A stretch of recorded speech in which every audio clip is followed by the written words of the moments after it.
En el libro del profeta Daniel, en el capítulo 6, nosotros sabemos, hermanos, que no tiene sentido una restauración si no es para ser expuesta a esa restauración. Cuando usted va a un museo, usted observa todas esas piezas de mucho valor, si son de la época medieval o si son de aquel tiempo del Renacimiento, en el Renacimiento, donde surgieron por causa del beneficio de la Reforma luterana, se desencadenó el mundo de las artes, o sea, la cultura comenzó a proliferar porque se quitaron de encima aquella opresión tan horrible que habían vivido durante tantos siglos por la iglesia imperante de esa época. Pero qué interesante que comenzaron, por ejemplo, Leonardo da Vinci y muchísimos artistas. Muchas de esas obras, con el paso de los años, comienzan a envejecer. Muchas de esas obras, con el paso de los años, se manchan, la humedad, la poca protección que tienen. Entonces comienza a perder el brillo original, el brillo que tenían en el momento que el autor de esa obra hizo el diseño, hizo la obra. Entonces, hermanos, qué importante es que esas obras, para que puedan seguir siendo expuestas al público, necesitan ser reformadas o retocadas o restauradas. Y importante, como dijimos el domingo anterior, es la reconciliación. También importante es la restauración, porque no hay restauración en nuestro andar cristiano si primero no hubo una reconciliación. Por eso muchas veces no entendemos por qué razón suceden tantos eventos desagradables dentro de las iglesias. Es porque algunas veces hay personas que han querido ser restauradas y no han tenido una experiencia de reconciliación con Dios.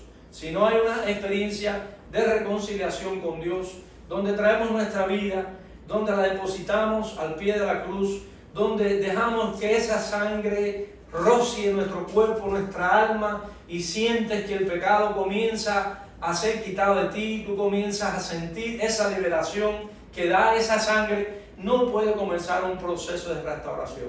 Y no va a tener sentido la restauración si no es con el propósito de que seas exhibido al mundo y que el mundo pueda ver el valor que tuvo la restauración, el valor que tuvo la reconciliación con Dios.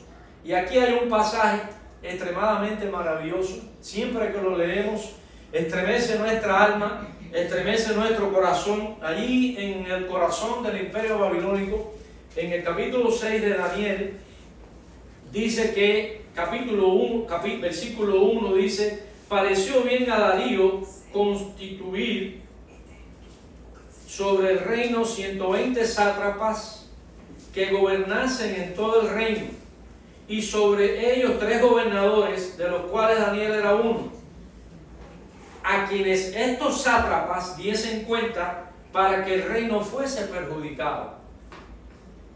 Pero Daniel mismo era superior a estos sátrapas y gobernadores, porque había en él un espíritu superior, y el rey pensó ponerlo sobre todo el reino.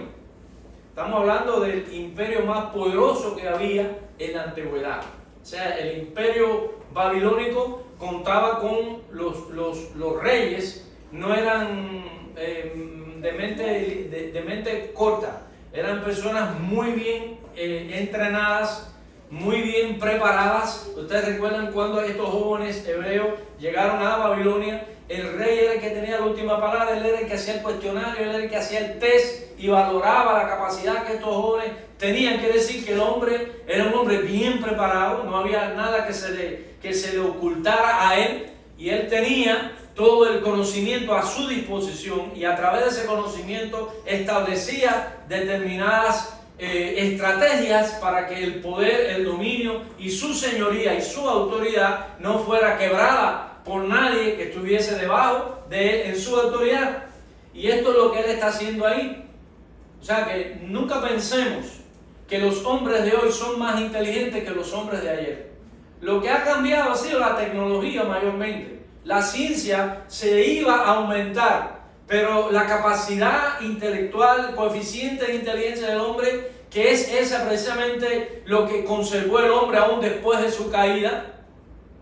Porque dice la Biblia que el hombre, Dios lo hizo conforme a su imagen, conforme a su semejanza. La semejanza en cuanto a la personalidad, en cuanto a la dignidad, en cuanto a la inteligencia, en cuanto a la voluntad, en cuanto a su libre voluntad, la conservó el hombre a pesar de haber caído. Porque si él no conserva ninguno de esos elementos, el hombre es descalificado como persona. Por eso Darwin y los evolucionistas llevan al hombre al nivel animal. Pero en la Biblia nunca se lleva al hombre en el nivel animal en el sentido de su imagen, de su relación con Dios. Por eso nosotros somos diferentes y analizamos las cosas a través de lo que la misma Biblia, la palabra de Dios, establece. Nosotros somos hechos conforme a la imagen, a la semejanza. Conservamos la semejanza y queremos, a través del Evangelio, retomar la imagen de Dios y reflejar esta imagen de Dios para que el mundo pueda ver, para que el mundo pueda deleitarse de lo que es Dios capaz de hacer en el corazón de un hombre y a través del corazón de un hombre que está revelando su imagen. Recuerden que nuestra iglesia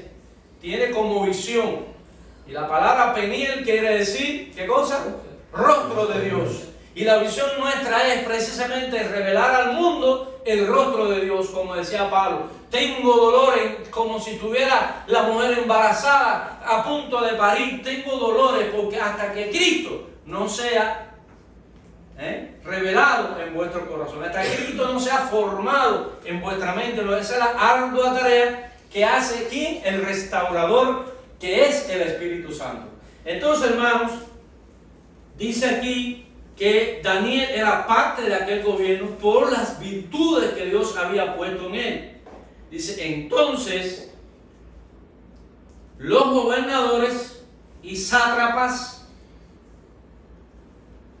buscaban ocasión para acusar a Daniel en lo relacionado al reino, mas no podían hallar ocasión alguna o falta, porque él era fiel y ningún vicio ni falta fue hallado en él. Quiere decir que a pesar de que él era un exiliado, no por su voluntad, fue llevado allí obligado, por su fidelidad a Dios, él se mantuvo fiel. Y aun cuando estaba en un país idólatra, en un país pagano, en un país que no creía en el Dios que él había depositado fe, él se mantuvo íntegro. No hay justificación alguna para no hacer lo que Dios nos manda hacer. Tenemos que hacer lo que Dios manda hacer a pesar de las adversidades. Porque cuando hacemos lo que Dios nos manda hacer a pesar de las adversidades no nos pondrán de rodillas. Podremos permanecer, podemos ser fieles, podemos alcanzar grandes metas porque hemos podido ser fieles como fue Daniel. Entonces Daniel está siendo expuesto aquí como esa obra de arte maravillosa que Dios restauró su vida, en su corazón, el día que él decidió ser fiel a Dios, el día que él decidió poner su corazón en el Señor. Y dice ahí en el versículo 5, entonces dijeron aquellos hombres, no hallaremos contra este Daniel ocasión alguna para acusarle, si no lo hallamos contra él en relación a la ley de su Dios. Padre, te alabamos y te bendecimos, porque son escasas las palabras para mostrar la grandeza, la belleza de la obra que tú hiciste en Daniel, que fue expuesto al mundo. Y oh Señor, fue fiel y mostró al mundo quién era el Dios en quien él había confiado. Danos esta capacidad para mirarlo, para deleitarnos en esa obra y para nosotros también dejar que tu Espíritu Santo pueda moldear nuestra alma y nuestro espíritu conforme a tu imagen. Así oramos, dándote las gracias en tu nombre, Jesús. Amén. Nos detenemos aquí, hermanos, porque este es un pasaje muy importante. Recuerden que los sátrapas eran las personas encargadas dentro del reino para cuidarlo. Los sátrapas eran los que tenían que velar por el reino, tenían varias funciones que realizar. Dentro de ellas, una de las funciones importantes era la función administrativa, o sea que ellos tenían que velar por la economía, el tesoro. Ellos tenían la responsabilidad de velar por la política que el gobierno debía tener para desarrollar su autoridad sobre el pueblo. ¿Ven cómo estas cosas desde la época de aquel primer imperio que existió en el mundo son los mismos métodos que se están usando hoy con diferentes terminologías? Pero observemos para que vean, porque es necesario entender este detalle para no dejarnos engañar. Porque Satanás es el engañador, Satanás es el mentiroso, y él quiere que no veamos ciertas realidades para que no comprendamos cuál es nuestra realidad en ese mundo en el que tenemos que vivir nuestra fe ante Dios. Los sátrapas tenían que atender también los asuntos judiciales. O sea, ¿qué es lo que es los asuntos judiciales hoy, el Departamento de Justicia en este país, por ejemplo? Pero ellos eran corruptos y estaban buscando en Daniel algún tipo de corrupción, pero no la encontraron. O sea, esa era una de las funciones que ellos estaban teniendo. Ellos inclusive estaban al frente del IRS, por decirlo de alguna manera, porque ellos eran los que estaban al frente de buscar el dinero. Ellos los que controlaban los impuestos del gobierno. Quiere decir que cuando se hablaba de un sátrapa, no se estaba hablando en términos despreciativos, sino se estaba hablando en términos de la función que ellos realizaban. Y ellos eran personas con un peso extraordinario. Tan grande era el peso que ellos tenían, que mire, al final el acuerdo que ellos hicieron que el rey firmara para tratar de eliminar, porque cuando usted en su trabajo, cuando yo en mi trabajo, nos trazamos el propósito de vivir en integridad por la fe, usted va a tener en contra suya al director de la empresa, al jefe inmediato, al manager, al supervisor, a todo el mundo, porque ven en ti lo que ya ellos tomaron la decisión de no hacer, porque no tienen en ti a Dios y van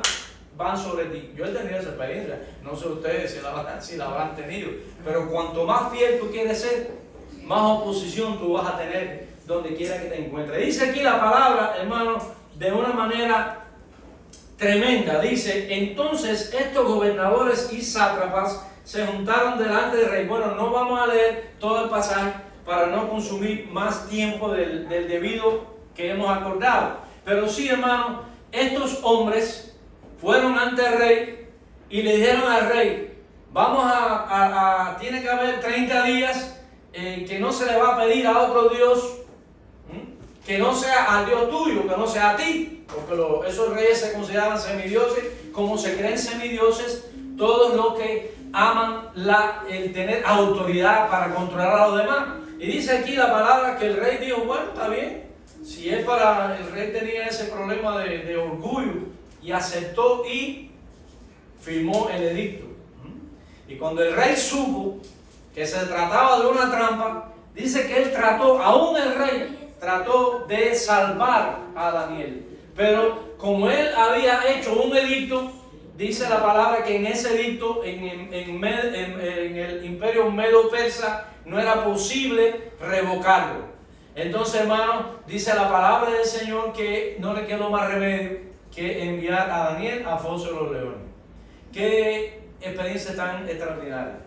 No leemos ahí que Daniel se ofendió con Dios y peleó contra Dios, y yo que te he sido fiel desde niño, y yo que me propuse no contaminarme con la comida del rey, y yo que te he sido fiel, y ahora tú me vas a abandonar, y ahora estos leones voy a hacer comida de ellos. No vemos que Daniel está protestando. Muchas veces no somos nosotros más que protestantes, somos protestones. Y entonces, en la medida que nos volvemos protestones, menos protestantes somos.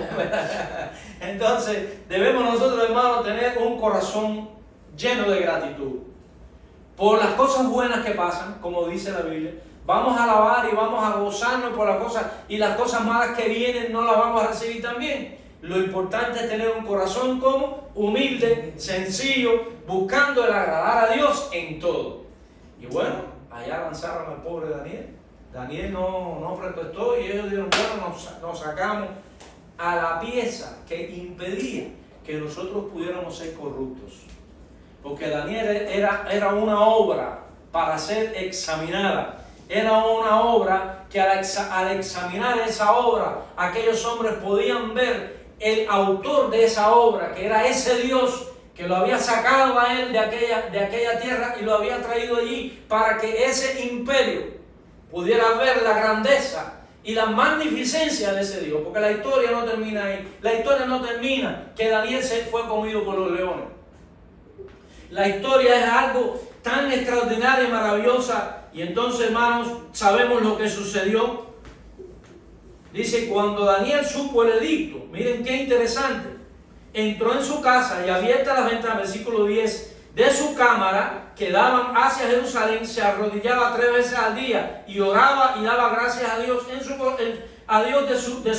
delante de su Dios, como lo solía hacer antes. Es un versículo asombroso que muestra en el cuadro de la vida de Daniel detalles, destellos de una integridad y de una fidelidad a Dios asombrosa.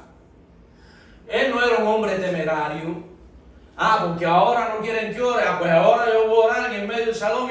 No asumió una actitud provocadora, ni porque cuando empezaron los problemas él empezó a orar. No es verdad que tenemos esa tendencia. Oye, estoy enfermo, oren por mí. Eso es normal. Oye, tengo una crisis, no tengo dinero, oren por mí. O sea, cuando hay una situación difícil, pedimos oración, incrementamos nuestra oración.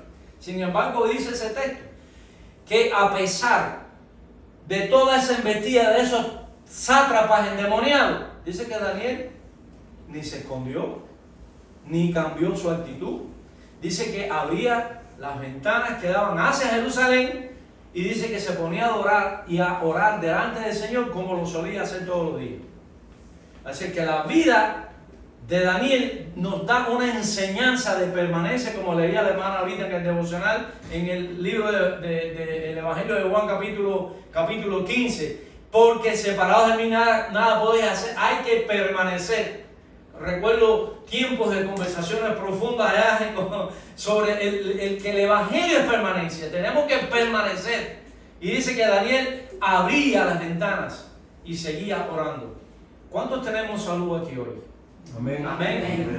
Ora porque el Señor te siga dando salud. Porque cuando llegue el momento que nuestra salud se quiebre, Él va a tener un registro de que nosotros estuvimos orando por nuestra salud y seguimos orando y seguimos valorando nuestra comunión y nuestra relación con Dios, independientemente al diablo, independiente a los demonios, independiente al mundo, a Satanás, al infierno y los demonios. Porque quien quiere que no brillemos son los demonios. Pero nosotros, en la medida que vamos siendo restaurados, la obra va siendo perfeccionada y la obra va a ser mejor expresada en el mundo. La reconciliación se logra en un acto glorioso de Cristo en la cruz, pero la restauración es cada día. Ese es el camino a la santidad. Ese es el camino, como dice el Señor en Juan, en una de sus cartas, dice: andad en el Espíritu y no satisfagáis los deseos de la carne. Hacer de la vida cristiana un estilo de vida que vaya trazando esas pautas en medio de esas adversidades, que esas adversidades son oportunidades que Dios nos da para que el mundo pueda ver quién es Él, obrando a favor de aquellos con adversidades y vientos contrarios. Eso lo entiende un cristiano. Se nos puede ir un amén, ¿verdad? Porque nosotros tenemos la convicción de que las adversidades no son programadas por Dios, pero son permitidas por Él para que en medio de ellas, en nuestra fidelidad, podamos mostrarle al mundo esa obra magnífica que no hay quien la supere, que es la obra que Dios hace en uno de sus hijos. Y Daniel siguió orando como era normal. Él no se angustió, él creyó en Dios, él confió en el Señor. ¿Cuántos estamos, hermanos, en esa dirección? Amén. Es fácil decirlo, pero no es fácil tener la amenaza de unos leones. Estaba el reino entero, el imperio, completamente el imperio, observando aquel momento. Desde el rey hasta los sátrapas, hasta los gobernadores, hasta todo el pueblo de Noé, van a echar, porque ya Daniel tenía una imagen, Ya Daniel había establecido el testimonio, ya todo el mundo sabía que el Espíritu de Dios estaba en Daniel. Dice, oye, vamos a ver lo que pasa ahora. Y bueno, dice que el rey trató de salvarlo, pero no le fue posible. No podía quebrar su propia ley y fue tirado Daniel a ese foso. Y el pobre Daniel no llegó al fondo. Y dice, bueno, la fe hace que Daniel resucitará en el futuro. Pues el pobre Daniel fue comido por los leones. ¿Cuántos leyeron esa historia aquí? Fue comido por los leones. ¿Cuántos leones hay allá afuera con la boca abierta tratando de devorarte? Dice la Biblia que Satanás anda cual león rugiente buscando a quien devorar, sabiendo que le queda poco tiempo. Y el tiempo en que se refiere ahí no es el tiempo 24 horas, el tiempo es la oportunidad que tiene. No es el tiempo a favor de Satanás, sino es el tiempo que le queda a los cristianos para vivir en fidelidad y mostrar que él ya tiene un archivo donde Dios registró como fiscal para meter en lo más profundo de las tinieblas a Satanás, los demonios, porque la palabra de Dios es verdad y es veraz. He podido mirar durante tantos años cómo la Biblia tiene razón. Y hermano, qué interesante dice aquí que el rey ni los instrumentos, ni la guitarra de Julio lo pudo dormir, ni el piano, nada. Dice que no pudo dormirse porque sintió esa inquietud, porque él sabe que obró injustamente, porque no había en el reino un hombre más leal al rey que Daniel, porque no había en el reino un hombre más leal a Dios que Daniel. Cuando tú y yo somos leales a Dios, los hombres confían en nosotros. Pero si nosotros no somos leales a Dios, estamos mareados siempre, y estamos expuestos a caer. Pero cuando hay fidelidad y hay entrega, si no, mira la historia de nuestro país. ¿Cuántos en un momento fueron tan fieles y tan leales a aquel sistema y hoy están aquí con la fruta y están aquí con los beneficios que da este país? No hay fidelidad sin principios, sin valores espirituales, porque eso solo lo produce una relación con Dios que restaura su imagen en ti y restaura su imagen en nosotros. Eso es lo único que lo puede lograr de Dios, y podemos decir amén, porque somos parte del pueblo de Dios. Me encanta. Al final podemos cantar ese coro y otro que trae nuestro hermano Eduardo para alegrarnos en el Señor. Dice que llegó allí acercándose al foso y llamó a voces a Daniel diciendo: Daniel, siervo del Dios viviente. ¿Cuánto decimos amén? El rey reconoció que Daniel era siervo de ¿quién? Del Dios que no es el Dios que está en una forma de un ídolo, como era la religión pagana de ese imperio. No era una serpiente esculpida en una madera, en una piedra. El Dios viviente significa que no hay nada de la creación que se pueda comparar con Él, porque Él está sobre la creación, porque Él es el Dios que hizo todo lo que existe. Por eso todo lo que existe está por debajo de Él. Para entender a Dios hay que restaurar su relación con Dios. Usted tiene que decirle: Señor, tú eres más que lo que yo veo, tú eres más, Señor, que lo que yo oigo, porque lo que yo veo, lo que yo oigo, lo que palpa mis manos, lo que yo puedo recibir a través de los sentidos, tú vas más allá porque tú fuiste el que lo hiciste, y lo disfruto porque tú no lo... Y entonces tú comienzas a tener capacidad para mirar lo que está más allá de esta creación que es Dios. Eso fue lo que quiso decir el rey. Oye, estoy hablando aquí con el que es siervo del Dios viviente. ¿Qué clase de fe tuvo ese hombre? ¿Qué clase de fe tuvo el rey? Porque se acercó ahí y llamó a voces a Daniel. Se volvió loco. Porque cualquiera de nosotros diría, los sátrapas y los demás estaban en un party, porque a Daniel se lo habían comido los leones. ¿Es verdad o no? Pero el rey sabía que en Daniel habitaba el Espíritu de Dios.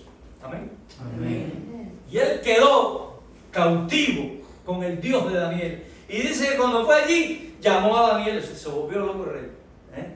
Y cuando lo llamó, dice, con aquella voz triste: Daniel, siervo del Dios viviente, el Dios tuyo, a quien tú continuamente sirves, ¿te ha podido librar de los leones? ¡Qué fe! Qué cosa extraordinaria, que aún el que te mandó al pozo pudo creer que del pozo te podía sacar a ese Dios a quien tú servías. ¿Cuánto glorificamos al Señor? No tengamos, hermano. Somos llamados por Dios para exhibir al mundo a ese Dios que nos ha restaurado, y a través de esa restauración podemos irle mostrando al mundo la manera en la que vive un cristiano cuando es fiel y agradece a Dios su vida a pesar de las adversidades. No importa. Entonces, un león rugió y no se escuchó de Daniel. ¿Cómo dice el pasaje? Dice, entonces Daniel dijo: oh rey, vive para siempre. Él no le dijo al rey: tú que eres un sinvergüenza, que me echaste aquí después que yo te serví. Esa es la tendencia. Eso no muestra la imagen. Eso no muestra el cuadro que Dios quiere que seamos para el mundo. No, él no entró en esa controversia con el rey. Le dijo: oh rey, mi Dios envió su ángel, el cual cerró la boca de los leones para que no me hiciesen daño, porque ante él fui hallado inocente. Y aún delante de ti, oh rey, yo no he hecho nada malo. Él era un cuadro, él era una obra que expresaba esplendor, que expresaba quién era quien lo había restaurado, expresaba quién era el autor de aquella obra que había hecho en su vida, que había hecho en su ministerio, que había hecho en su labor, aún en un gobierno que era completamente opuesto al de Israel, que era un país pagano, pero ahí él sirvió a Dios de una manera íntegra, y el rey pudo entender quién era ese Dios. Dice: entonces se alegró el rey en gran manera a causa de él, y mandó sacar a Daniel del foso, porque ya se cumplió el edicto. Y Daniel fue sacado del foso, y ninguna lesión se halló en él. Gloria sea el nombre del Señor. Amén. No había lesión en él. Por mucho que le tiraron, no pudieron darle. Y dio orden el rey, y fueron traídos todos aquellos que habían acusado a Daniel, y fueron echados al foso de los leones, ellos y sus hijos y sus mujeres, y aún no habían llegado al fondo del foso. ¿Y qué pasó? No quedó uno, dijeran allá en la Biblia pinareña, no quedó ni títere con cabeza. Eso lo dicen allá, no sé, en la provincia, pero no quedó ahí nadie. Dice, entonces, dice, cuando los leones se apoderaron de ellos y quebraron todos sus huesos. Es decir, que el mal que ellos le desearon a Daniel fue el mal que vino sobre ellos. Por eso, hermanos, debemos aprender de la vida de Daniel, que haya un corazón el cual no guardemos, que no dejemos que esa maldad se encubre en nuestra mente y haga ese daño de desearle mal a las personas porque nos hacen mal. Dice Pablo a los Romanos capítulo 12, si mal no recuerdo, versículo 22, dice: no seas vencido lo malo, sino vence con el bien al mal. Esa es la lucha, esa es la lucha que debemos tener, no dejar que el mal nos domine. Para eso tú tienes que tener a Dios en tu corazón. ¿Cuánto en esta mañana? En nuestro corazón, Señor. Y si no lo tienes, lo puedes tener. Es decir, quiero probar ese tipo de vida, que aún Dios tiene poder para cerrar la boca de los leones. Hoy no son leones literales. Hay muchos leones que están asediando sobre nosotros que no nos damos ni cuenta, pero están ahí para tratar de ¿qué? De devorar tu fe, de devorar tu necesidad de encontrar a Dios, de todo el beneficio que Dios te va a dar. Y en la medida en que tú comiences a ser expuesto como un cristiano. Yo en mi trabajo, trabaja conmigo un pastor. Y cuando yo llegué allí, que dije, bueno, yo soy pastor, tengo una pequeña congregación, y me llamó aparte mío. No digas que eres pastor aquí. Porque nada más que dice pastor, la gente empieza a señalarte y a vigilarte para ver si te equivocas. Y yo dije, Dios mío, cuán lejos estamos del reto, y cuán lejos estamos de asumir el compromiso de decir, sí lo soy, y mi vida la vivo para Dios, y no puedo tenerle miedo a estos leones, porque cuando yo niego lo que soy, niego el dar el testimonio por Cristo, los leones ya me están devorando, ya los leones me están comiendo. Yo tengo que decirle al Señor, no importa los leones, sí, tengo defectos, tengo errores, me he caído 100,000 veces, he cometido fallos que Dios solo lo conoce, y como que Dios solo es el que me puede restaurar, yo voy a Él y no me importa lo que el mundo diga. Yo no voy a dejar de predicar por lo que piensa Satanás, Yo no voy a dejar de predicar por lo que piensen los demonios. No voy a dejar de predicar por lo que piensen aquellos que me han visto caer. Yo sigo predicando porque creo en aquel en el que me pueda levantar después de haber caído. En ese es en el que yo creo, en ese es en el que yo confío. Ese es el que puede hacer de ti, puede presentar al mundo y decir, ¿cómo es posible que esté todavía ahí? Usted sabe por qué está todavía ahí, porque Dios lo ha levantado. Tú estás aquí porque Dios te ha levantado. Dios nos ha restaurado. Dios ha quitado de nosotros la amargura. Dios ha quitado de nosotros el resentimiento. Dios quita de nosotros todas aquellas cosas que envenenan el alma. Y nos da, ¿qué cosa? Libertad. ¿Cuántas veces nos sentimos dentro de un ¿cómo se llama? Foso de leones? Lo importante es bajar al foso de los leones, es bajar con Cristo.